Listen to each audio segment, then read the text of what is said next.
નમસ્કાર વિદ્યાર્થી મિત્રો, શ્રી જ્ઞાનજ્યોત એજ્યુકેશન ટ્રસ્ટ સંચાલિત શ્રી દક્ષિણામૂર્તિ વિદ્યામંદિરની યુટ્યુબ ચેનલમાં હું આપ સર્વનું હાર્દિક સ્વાગત કરું છું.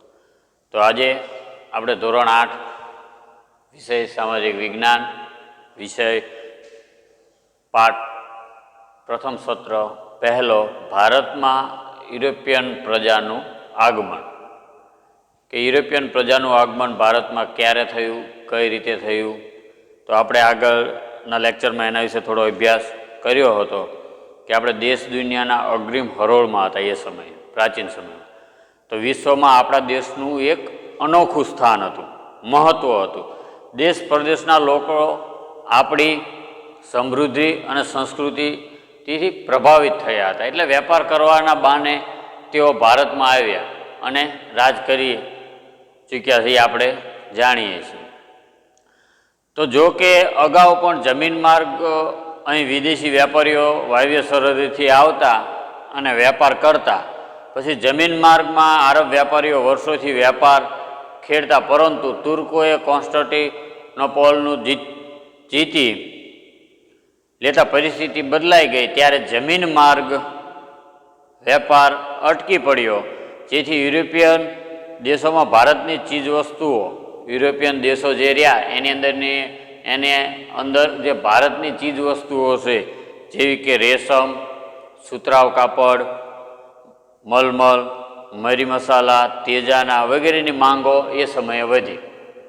હવે આવી પરિસ્થિતિનો લાભ લેવા યુરોપન મોટાભાગના દેશોએ ભારત પહોંચવાના જળમાર્ગ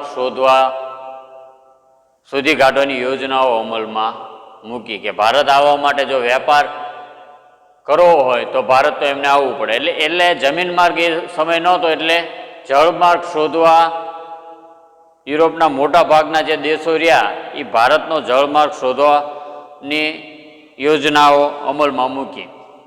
એની અંદર આપણે જોયું તો કે કોલંબસ કે જે ભારત આવવાનો જળમાર્ગ શોધવાનું બીડું એને ઝડપ્યું, પણ કોઈ આકસ્મિક કારણને લીધે એ ભારત શોધવા નીકળ્યો હતો એનો જળમાર્ગ, અને ક્યાં જતો રહ્યો કે ભાઈ અમેરિકા જતો રહ્યો.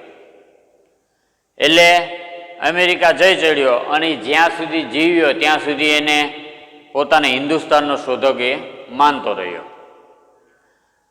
પછી વાસ્કો દ ગામા કે ભારત આવવાનો જળમાર્ગ શોધવામાં સફળતા જો કોઈ મળી હોય, કે જે જળમાર્ગ શોધવામાં સફળતા મેળવનાર પોર્ટુગલ દેશનો રહેવાસી વાસ્કો દ ગામા હતો. કે ભારત આવવાનો જળમાર્ગ કોને શોધ્યો, તો આપણે લખવાનું કે પોર્ટુગલ, આ યાદ રાખવાનું કે પોર્ટુગલ દેશનો રહેવાસી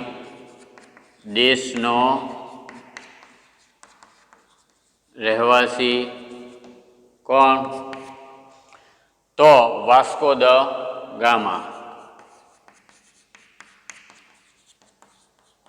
વાસ્કો દ ગામા કે જેને ભારત આવવાનો જે જળમાર્ગ જે રસ્તો હતો એને શોધી કાઢ્યો. તેનું જહાજ ક્યાં આવ્યું કે ભાઈ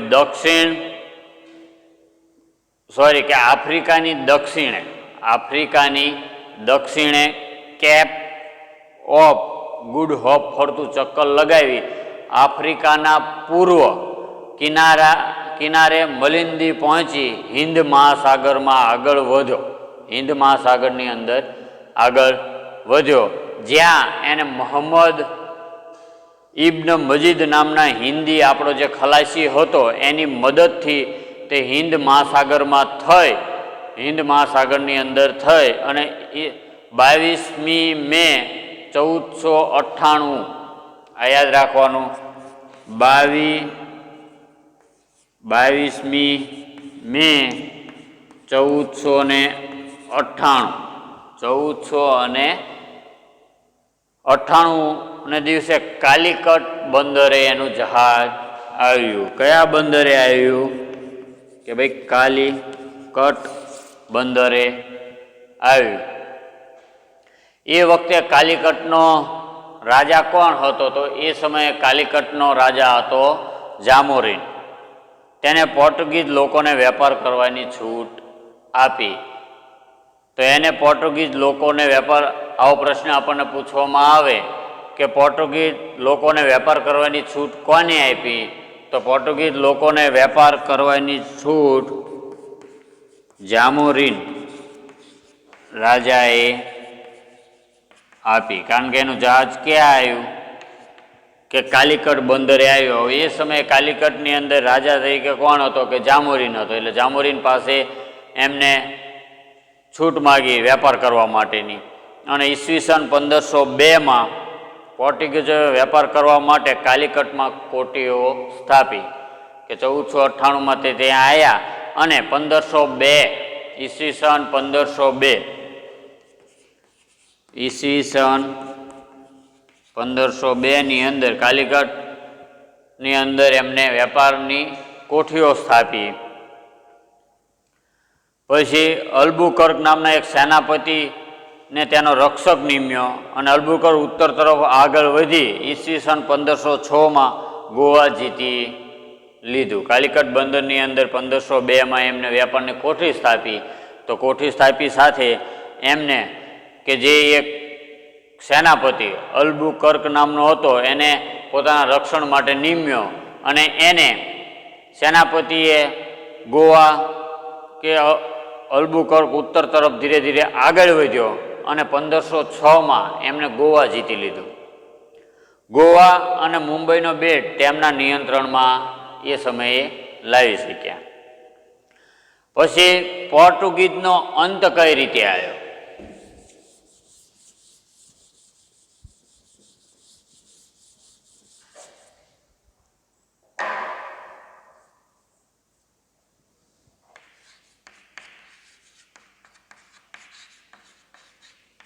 પોર્ટુગીઝ સત્તાનો અંત.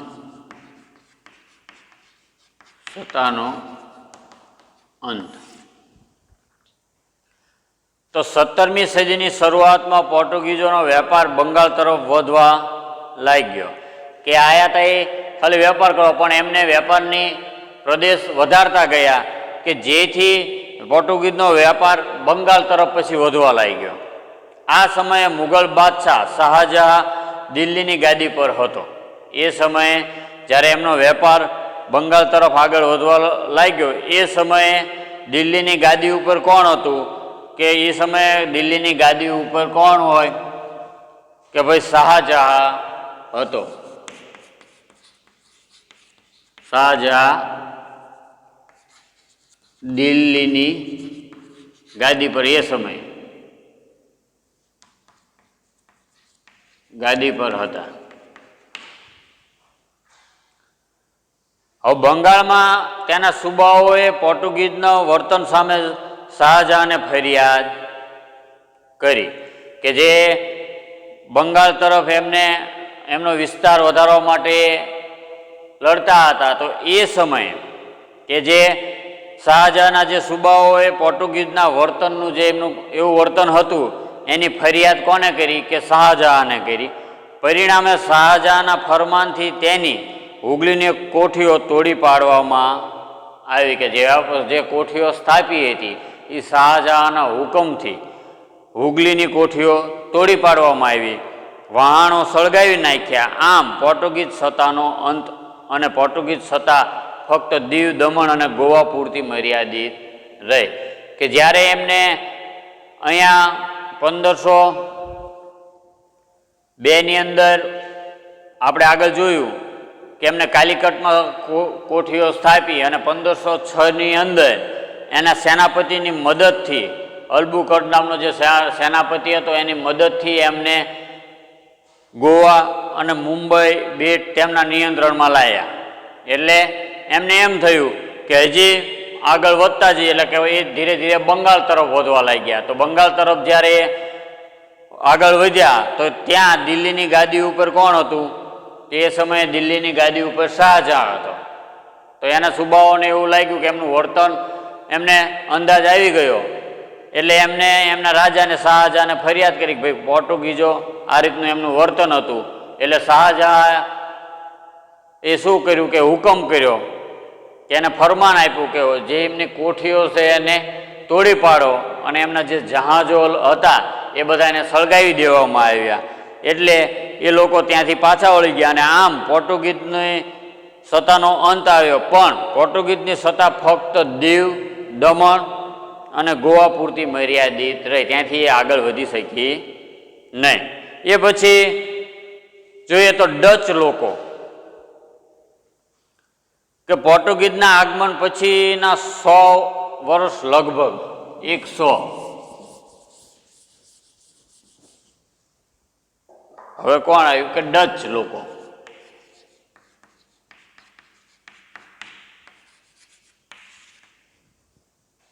કે પોર્ટુગીઝ જે આવ્યા એમનું આગમન થયું, એ આગમન પછીના 100 વર્ષ, કેટલા? 100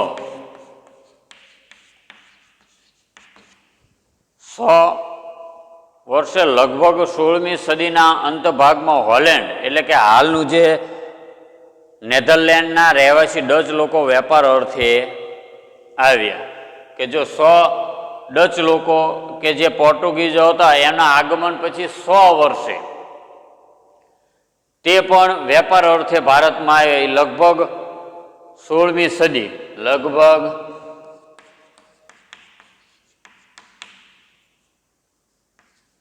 16મી સદી. એ ક્યાંના રહેવાસી? તો કે અંત ભાગમાં હોલેન્ડ. ક્યાંના? હોલેન્ડ એટલે હાલનું નેધરલેન્ડ, હાલનું અત્યારે જે નેધરલેન્ડ, ત્યાંના વતનીઓ હતા. હવે રહેવાસી ડચ લોકો વેપાર અર્થે અહીંયા આવ્યા. સૌ પ્રથમ એમને પુલિકટ અને મદ્રાસ, સૌ પ્રથમ પુલિકેટ અને મદ્રાસ. મદ્રાસ એટલે કે હાલનું ચેન્નઈ, હાલનું ચેન્નઈ માં તેમણે કોઠીઓ સ્થાપી અને ઈસવીસન 1663માં આગ્રામાં પણ તેમણે કોઠી સ્થાપી. દરમિયાન અંગ્રેજો પણ ભારતમાં આવી પહોંચ્યા. ડચ લોકો અને અંગ્રેજો સામે સ્પર્ધામાં ટકી શક્યા નહીં. કે જો દરેક જાતિઓ અહીંયા શું આવ્યા કે વેપાર અર્થે આવ્યા. કે પોર્ટુગીઝો ગણો કે ડચ લોકો, તો ડચ લોકો 100 વર્ષ, પોર્ટુગીઝો આવ્યા પછીના 100 વર્ષ લગભગ 16મી સદીમાં એ ભારતમાં આવ્યા. અને તે મૂળ ક્યાંના વતની? તો કે હોલેન્ડ એટલે કે નેધરલેન્ડના. તો તે અહીંયા વેપાર અર્થે આવ્યા અને સૌ પ્રથમ એમને ક્યાં કોઠી સ્થાપી વેપાર કરવા? તો કે ભાઈ પુલિકટ અને મદ્રાસ એટલે કે હાલનું ચેન્નઈ, કે જે આપણું હાલનું અત્યારે ચેન્નઈ છે, તેમને ત્યાં કોઠી સ્થાપી. અને 1663ની અંદર આગ્રામાં પણ તેમને કોઠી સ્થાપી. પછી ધીરે ધીરે એમને વિસ્તાર વધારતા ગયા અને ત્યાં પણ 1663માં આગ્રામાં પણ કોઠી સ્થાપી. એ દરમિયાન અંગ્રેજો પણ ભારતમાં આવી પહોંચ્યા. હવે તો એ ભારતમાં આવી પહોંચ્યા. ડચ લોકો અંગ્રેજો સામે સ્પર્ધામાં ટકી શક્યા નહીં. જે ડચ લોકો હતા, અંગ્રેજો પણ વેપાર કરવા અહીંયા આવ્યા હતા, તો એમની સાથે વેપાર સાથે ટકી શક્યા નહીં.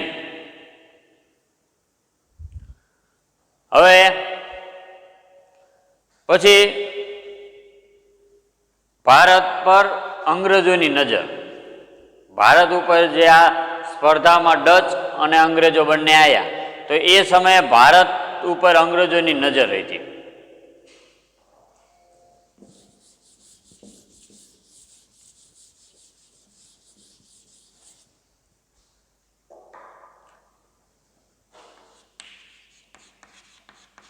ભારત પર અંગ્રેજોની નજર.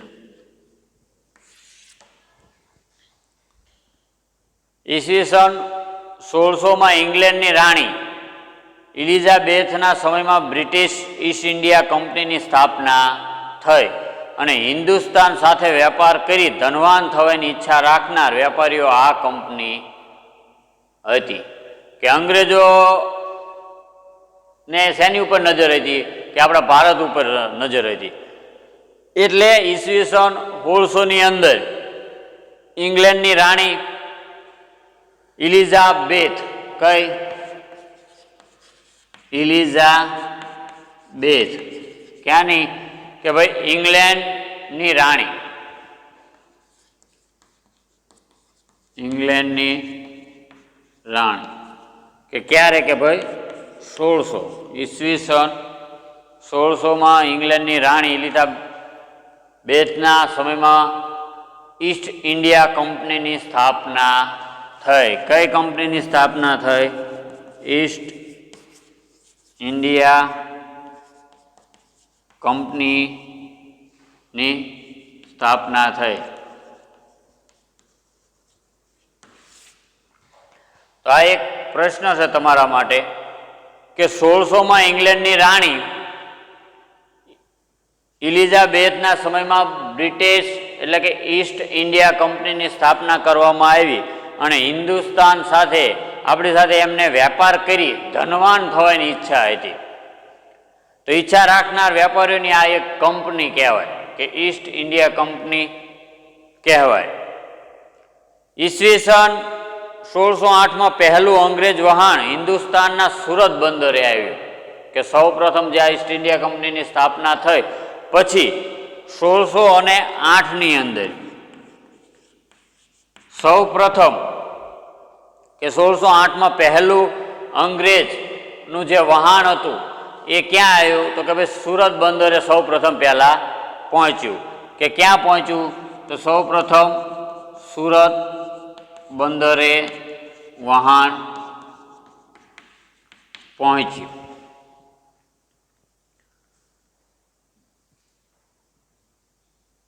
તો હિન્દુસ્તાનની ધરતી પર પગ મૂકનાર પ્રથમ અંગ્રેજ હોકિન્સ આ વહાણનો કપ્તાન હતો. કે કોણ એનો કપ્તાન હતો? જ્યારે સૌ પ્રથમ વહાણ સુરત આવ્યું કે સુરત પ્રથમ વહાણ બંદરે પહોંચ્યું તો એ સમયે કે સૌ પ્રથમ અંગ્રેજ, જો કોઈ પ્રથમ અંગ્રેજ કે હિન્દુસ્તાનની ધરતી ઉપર પગ મૂકનાર સૌ પ્રથમ અંગ્રેજ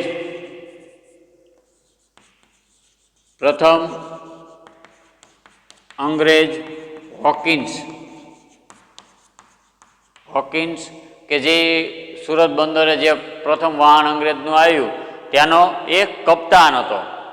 તે જહાંગીરને મળ્યો પરંતુ પરવાનગી મળી નહીં. સૌ પ્રથમ જ્યારે એને પગ અહીંયા મૂક્યો ભારતની અંદર, હિન્દુસ્તાનની અંદર, એ સમયે સૌ પ્રથમ સુરત બંદર ઉપર એ જહાંગીરને મળ્યો. કોને મળ્યો? કે જહાંગીરને મળ્યો. પણ જહાંગીરે એને વેપાર કરવાની કે છૂટ આપી નહીં. ત્યારબાદ અવારનવાર સર થોમસ રોયે જહાંગીર પાસેથી સુરતમાં વેપારી કોઠી સ્થાપવાની પરવાનગી લીધી. કે અવારનવાર એમને કહેવામાં આવ્યું અને પછી એમને સર થોમસ રોયે જહાંગીર પાસેથી સુરતમાં વેપાર કરવા માટેની એક કોઠી સ્થાપી. ત્યાર પછી દિલ્હીની સત્તા શાહજહાં પાસે હતી. આપણે આગળ જોયું કે શાહજહાંએ અંગ્રેજોને બંગાળમાં વેપાર કરવાની છૂટ આપી. કે દિલ્હીની ગાદી ઉપર જે શાહજહાં એ સમયે હતા એ સમયે અંગ્રેજોને વેપાર કરવાની છૂટ કોને આપી? તો દિલ્હીની ગાદી ઉપર શાહજહાં હતો એ સમયે. તો શાહજહાંએ અંગ્રેજોને બંગાળમાં વેપાર કરવાની છૂટ આપી. આવી રીતે એમને ધીરે ધીરે અહીં આપણે સૌપ્રથમ પગ મૂકેલો.